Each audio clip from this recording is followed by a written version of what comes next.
Okay, so from what's been a slow week, really, I've not got a lot to sort of discuss in regards to this week's episode.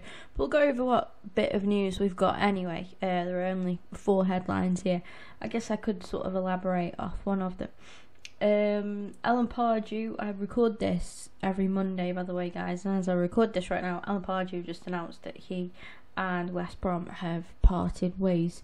So he's going to be leaving after, I mean, it doesn't come as such a surprise. We saw, obviously, I thought it was odd that they got rid of Pulis. I mean, okay, they were going through a tough patch, but I don't know. I think at the end of the day, the Premier League's just becoming really, really tough, and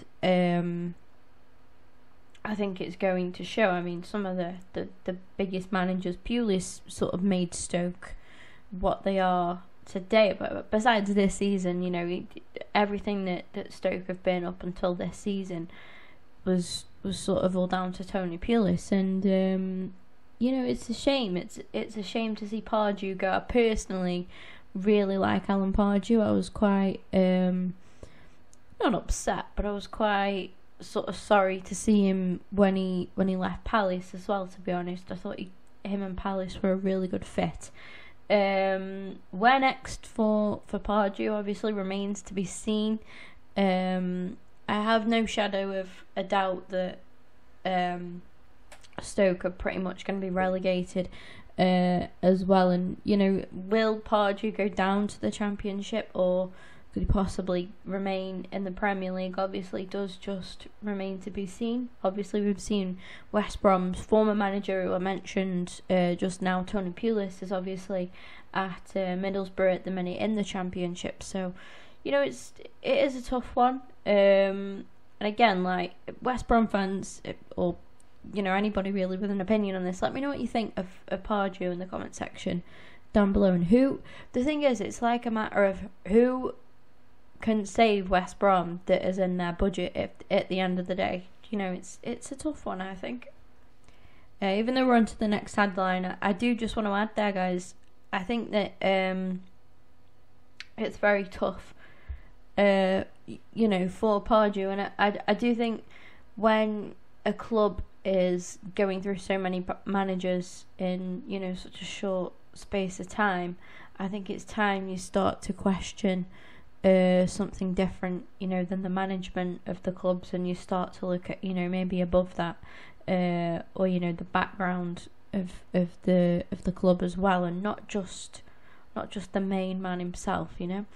Moving on to Antonio, obviously, as you can see on the screen there, West Ham picked up a brilliant win, by the way, against Southampton. I know that I was going to put a bet on the weekend, and I was looking at the game, I was thinking, yep, Southampton, definitely. With how West Ham have been playing, I thought, definitely.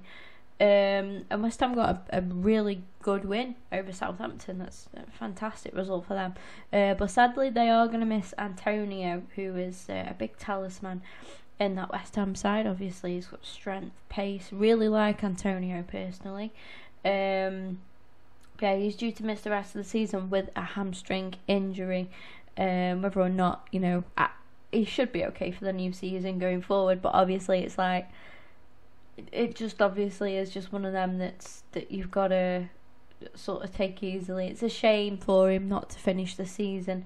And again, personally, a player that I do really like. So yeah, big blow to West Ham actually, when they look to have finally regained a little bit of something. Moving on to my boys, Arsenal. We had a bit of good news earlier on in the last week, and that was that El Neni signed a new long-term contract with the club. Personally, really like El Neni. He does need help in midfield, yeah, he does, because he's very sort of defensive minded, El Neni is. But he does go forward as well sometimes, but I do think he'd struggle on his own. I think him and Xhaka actually perform a pretty good duo. I mean, that's just my opinion, but I personally am quite a fan of the Xhaka El Neni pivot in midfield, and yeah, fantastic for us. I think he's insanely underrated, absolutely. I mean, Wilshere gets a lot of praise, Ramsey gets a lot of praise, Xhaka doesn't, to be fair, and neither does Elneny, and I think those two can actually be more of a standout and more of a turnaround in the side than the likes of Wilshere and Ramsey. So good news. I personally am one Arsenal fan that's very happy with that bit of news there. Last but not least, guys, like I did say, it's going to be a shorter video, so I've not really got that many headlines to go over. I probably have missed some. It's just that last week was a strange week actually for me. I didn't really do, like I said, if you guys watched the pack opening that I did yesterday, I didn't really do that much prep last week, in all honesty, so I do apologise about that. I am off this week, guys, so you should have a very good episode next week, a very lengthy one, you know, with a lot of different things to go into. But yeah, PSG have said that they want Antonio Conte. However, after Chelsea's recent performances, I think that might change, possibly. He is sort of on my sort of list now of managers that I wouldn't be surprised to be sacked. Like, I was a bit thingy about Pardew just now, but yeah, seeing Conte, obviously with Chelsea's performance against Spurs yesterday, they went from winning to losing, and you just can't really do that as a club, you know. And I don't really get what he's done. Like, they signed, I'm going to talk about Giroud because he's an Arsenal player, and I look at like the signing of Giroud, and I think of all the like, they let go of Batshuayi, they let him go out on loan. Since he's gone out on loan, he's done amazing for Dortmund, which is insane. He was really sort of struggling in the Prem, and then you look at Morata, who should be, you know, he really was at Atletico. He really was something. Kind of lost it a bit at Real Madrid, but I don't think he got as much sort of game time. Obviously, he's in competition with Benzema, who's likely to get the go ahead anyway.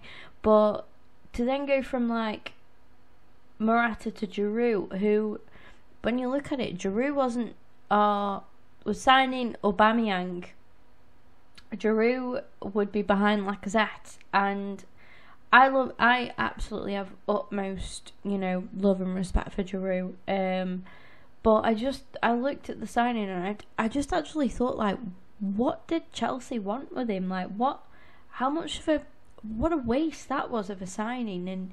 And it's a weird one. I just can't get my head around it. It's one of them signings that I just look and I think, what? It's like the most bizarre signing I've ever seen. I'm not saying he's not capable, but I'm saying that Chelsea needed someone that was better than Morata, and I think Giroud isn't that guy. You know, like I say, I love Giroud. I've got the utmost love, respect for Giroud, and if he was still an Arsenal player, I wouldn't be bashed. I never ever slated Giroud when he was an Arsenal player, and I won't do it now. I won't start now just because he's a Chelsea player. But I mean, he's getting on. He's coming to a part of his career which was, he said he wanted to leave Arsenal to get more game time, and he went from that to, you know, just still sort of sitting on the bench for Chelsea. And it's just, I just look at it and I definitely think he was a panic buy for Chelsea. And it's, you know, I just look at it and think, all that money that you've got, and you spent 12 million chasing, they literally spent, I think they spent 3 days chasing Giroud. I'm thinking, all the other strikers, and everyone was laughing about it because they went for Carroll first. They asked for Andy flipping Carroll, mate. These guys want to win the league with Andy Carroll. You know, I'm sorry, but it ain't gonna happen. It ain't gonna happen. I just thought all the strikers that they had available, and I get that Diego Costa probably screwed them over a little bit because he was unhappy and he did sort of unsettle things, but replace Diego Costa, you know, you can't replace somebody like that with Giroud. It's just absolutely unreal. Anyway, I'm going to stop. It brings me to the end of the video. Let me know what you think in the comments, guys. I'm sorry that this has been a shorter one and not really that many headlines to go over. Obviously leave a like if you did enjoy and you want to see the next one next week. Subscribe as well if you're not already, and any feedback's appreciated. See you guys next time.